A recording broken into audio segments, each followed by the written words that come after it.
Kapitchen, eto na ang ating longganisa, burrito, bacon wrap ni Andrew's Kitchen.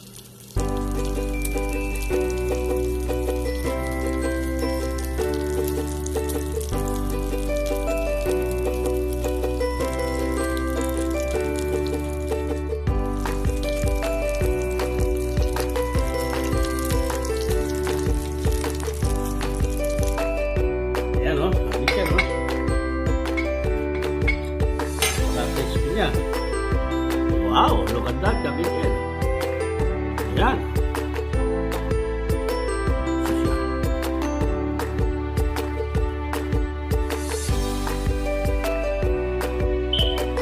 Wow.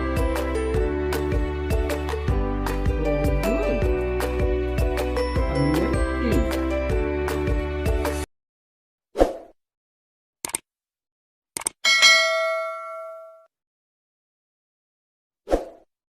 One, two, three.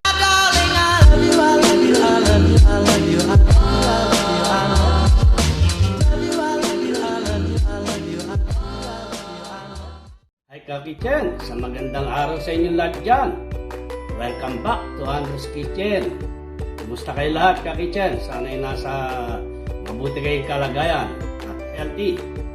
Bago tayo mag-umpisa sa ating bagong menu ngayong araw na ito, gusto ko muna magpasalamat sa lahat ng mga nanood ng ating video sa ginataang sitaw kalabasa at sa mga subscriber na laging tumatangkilik sa Andrew's Kitchen.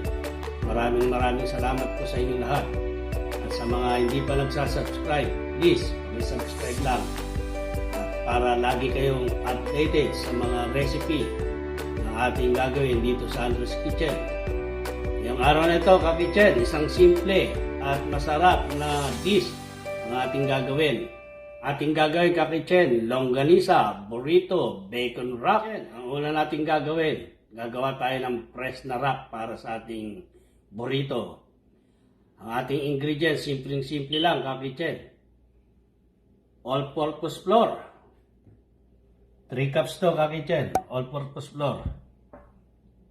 At meron tayong salt, 2 teaspoons salt, Kapitchen. 3/4 na vegetable oil. At 1 cup na warm water. Kapitchen, imimix natin itong salt natin na 2 teaspoon.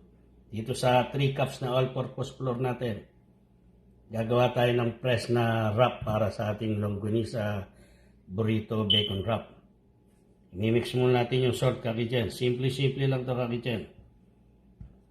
Gagawa tayo ng fresh na wrap.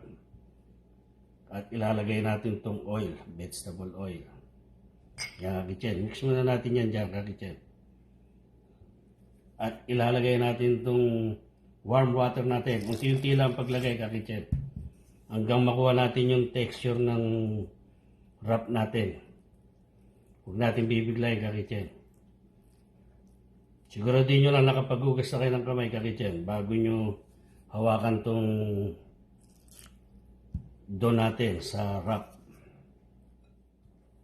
Kapitchen, i-mix nyo lang mabuti.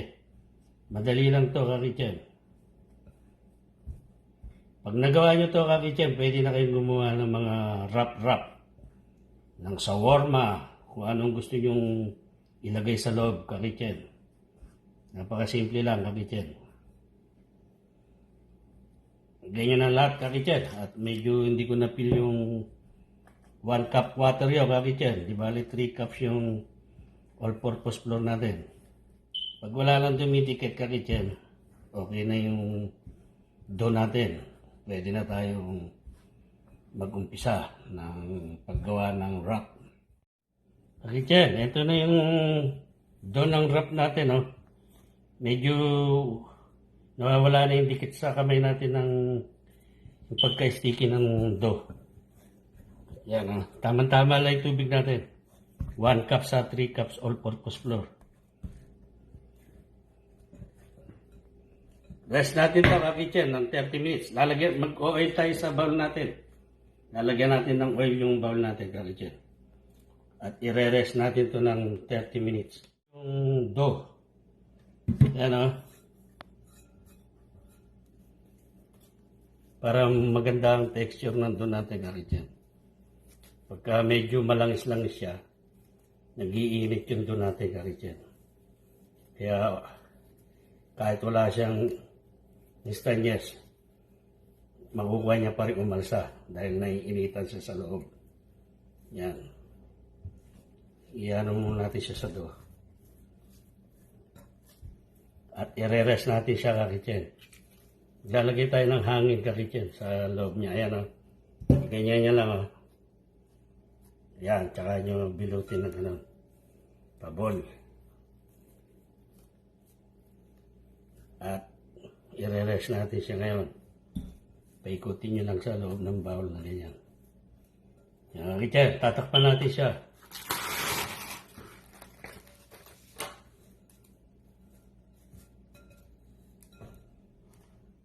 Karichen, ang susunod natin gagawin, maglalagay tayo ng filling sa ating wrap. Ito ang gagamitin natin. Longganisa Ilocos, Karichen. Pwede rin dyan yung longganisa natin mga pula. Depende sa inyo kung anong mga longganisa ang gusto nyong ilagay sa wrap nyo. Gagawin natin, Karichen. Alisin natin sa wrap niya yung mga meat niya, Karichen. Kaya hiwain natin to. Babalatan natin, haalisin natin sa sarap.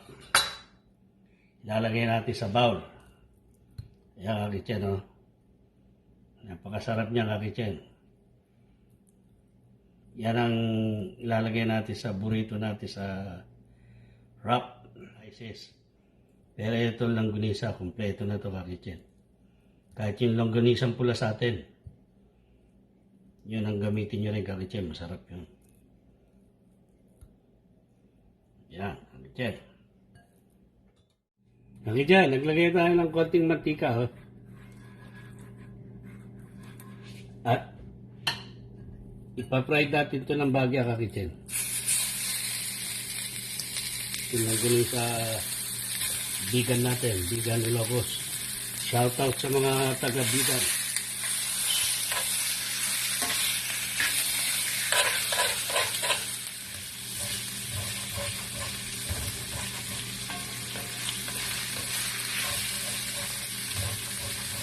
Ito na yung burrito natin, Karichen, ha? Yung longganisa natin. Napakasarap na ito sa wrap natin.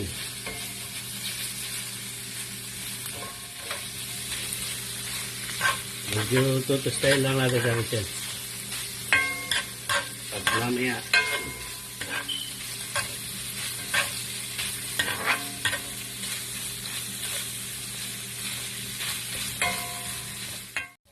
Karichen, eto na yung longganisa bigan natin, oh. Medyo tostado na siya, Karichen. Hanguin na natin siya. Napakasarap, Karichen. Malinamnam. Iba talaga yung longganisa ng bigan. Shoutout sa mga taga-bigan. Masarap ang longganisa ng bigan. Malinamnam siya. Karichen, ito na yung dough natin, oh. Tinakpan lang natin siya, nirest natin siya. Hindi natin siya pinalsa. Basta naka-rest lang siya, Karichen. Wala siyang yes na nilagay, Karichen, kaya hindi siya umalsa. Ang gagawin lang natin dito, flatbread. Dadusting tayo, Karichen. Gagawa tayo ng 6 na wrap. Iwain natin, di-divide natin ito sa 6.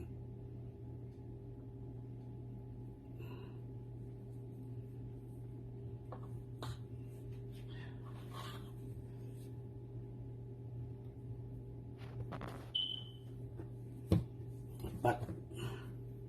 Iwain natin 8 wrap.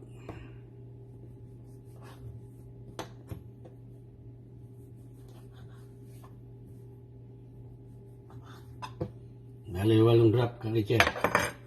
Ang ating gagawin. Yan.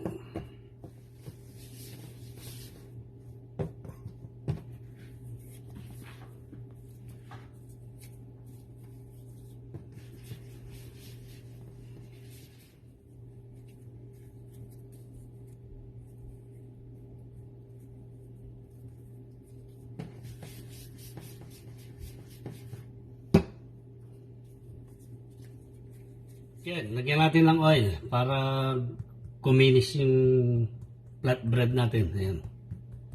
Yan, 4 na wrap lang ang gagawin natin. Masyadong maliit yung tigisa kaya doble natin to. Ayan. Yan. Doble. Di bali 4 na wrap lang ang gagawin natin.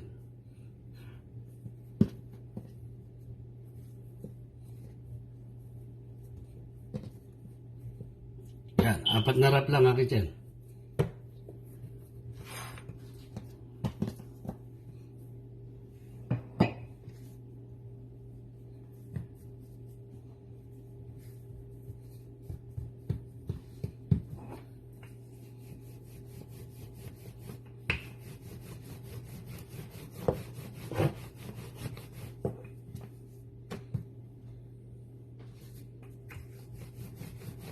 Damihan nyo ng harina kakitsin para maganda ang hugis ng wrap natin. Hindi kayo mahirapang pagulungin yung roller. Yung rolling pin. Yan.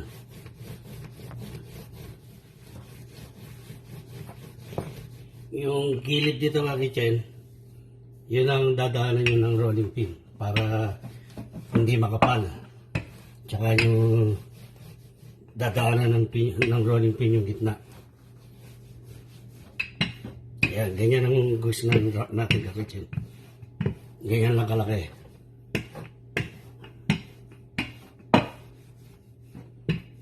At pagka ganyan, kakitsin, medyo okay na siya. Dadaanan nyo lang yung gilid. Ngayon, kunin nyo kakitsin, papagpag nyo ngayon yung harina, yung ano, yan o. Tapos pag meron kayo katabi kakitsin, pwede nyo iagis. Yan o, kakitsin o. Yan na yung wrap natin kakitsin. Pero iyaan pa natin to kakitsin. Tatapusin natin yung 4. Tsaka natin siya lulutuin ng sabay-sabay. Kakitsin, nagpainit tayo ng kawali ng pan natin. Lalagyan natin siya ng grease. Para hindi masunog yung ano natin. At saka naka-low heat tayo kakitsin. Lalagyan natin yung bread natin.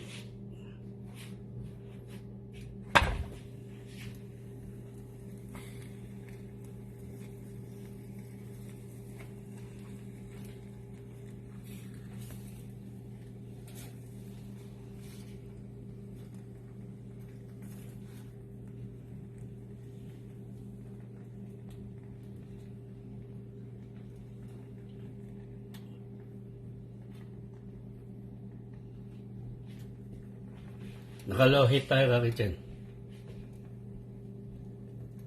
Pag nainitan tong bread, itong wrap natin, luto na to kakitsin. At babalutin natin yung burritos natin, longganisa. Kakitsin, ito na yung bread natin, oh. Yung wrap natin. Ipinilip ko na.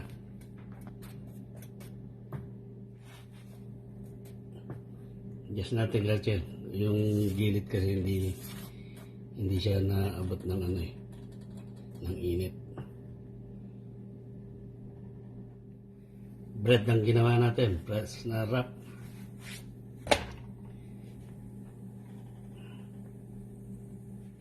Kakitsin, ito yung wrap natin, oh.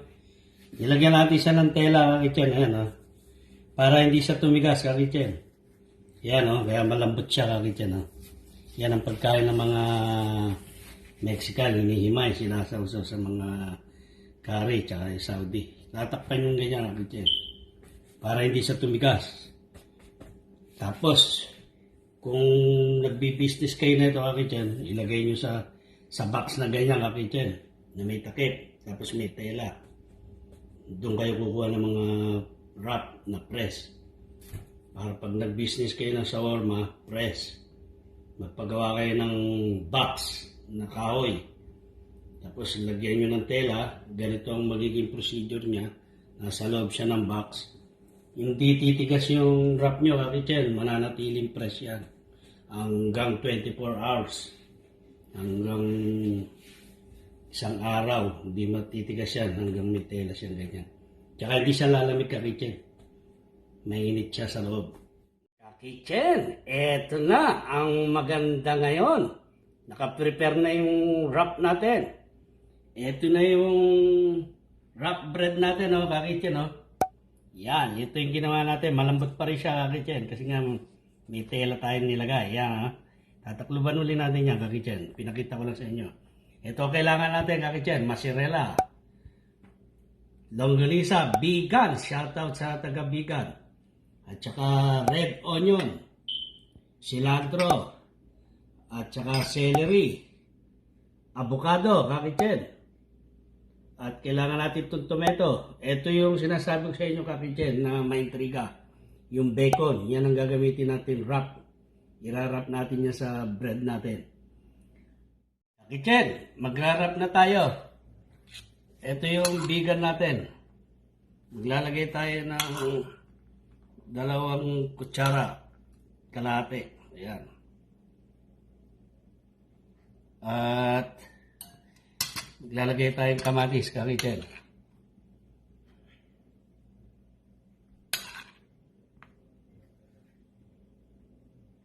Lalagay tayo celery. Ito ang pinakagulay niya, ka-kitchen. Tsaka red onion. At saka maglalagay tayo ng avocado, ka-kitchen. Yan, ka-kitchen, oh. Lalagay natin siya ng cilantro, ka-kitchen. Lalagay tayo ng mozzarella, ka-kitchen.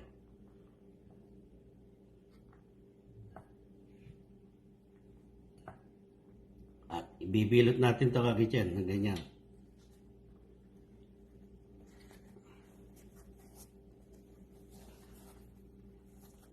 Siguraduhin natin nakasil siya, ka-kitchen, para hindi lumabas yung peeling natin. At babalutin natin siya ng ng bacon, ka-kitchen. Ito yung may intriga na sinasabi ko sa inyo, ka-kitchen. Yan. Isa pa.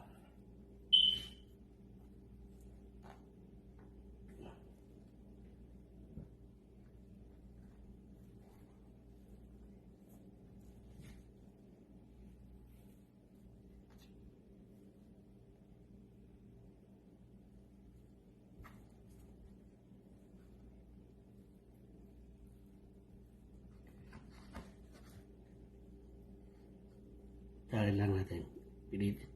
Kubera natin lahat ng bacon, ka-kitchen. Yan. May nagawa na tayo isa rito, ka-kitchen. Ayan, oh. Ibalik 2 na to. Ayan, oh. Ka-kitchen, 2 na siya. Ka-kitchen, ito na yung longganisa, burrito, bacon wrap natin.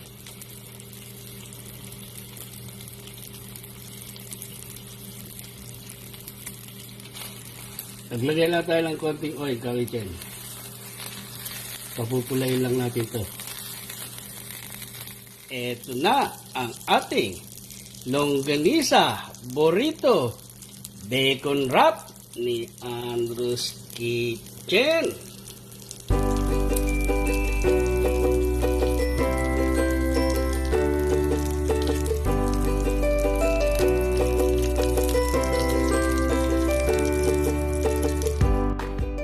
Itikman na natin itong burrito natin, ka-kitchen. Yan, hiwain muna natin, ka-kitchen, sa gitna. Wow, super crispy, ka-kitchen. Ayan, oh, ka-kitchen, oh. Pagka-crispy niya. Wow, look at that, ka-kitchen. Ayan. Ang ating longganisa, burrito, bacon wrap ni Andrew's Kitchen. Titingnan na natin to, ka-kitchen. Yan, sasawsaw natin to sa ito yung chipuling ginawa natin, ka-kitchen, oh. Sasawsaw natin dyan sa chipuling. Super yummy naman talaga, oh, ka-kitchen, oh. Ibabite natin ito ng maliit lang kaya, ka-kitchen, para sosyal.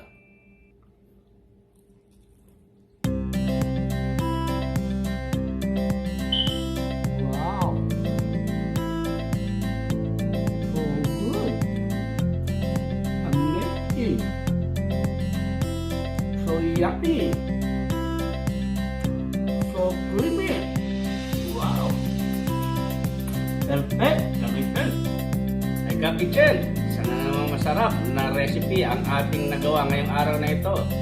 Sana nagustuhan nyo ang longganisa, burrito, bacon wrap.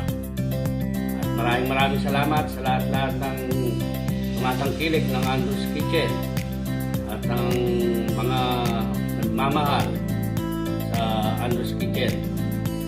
Sa mga suporta nyo, maraming salamat. At kung hindi ka pa nakapag-subscribe, subscribe ka na para lagi kang updated sa Andrew's Kitchen.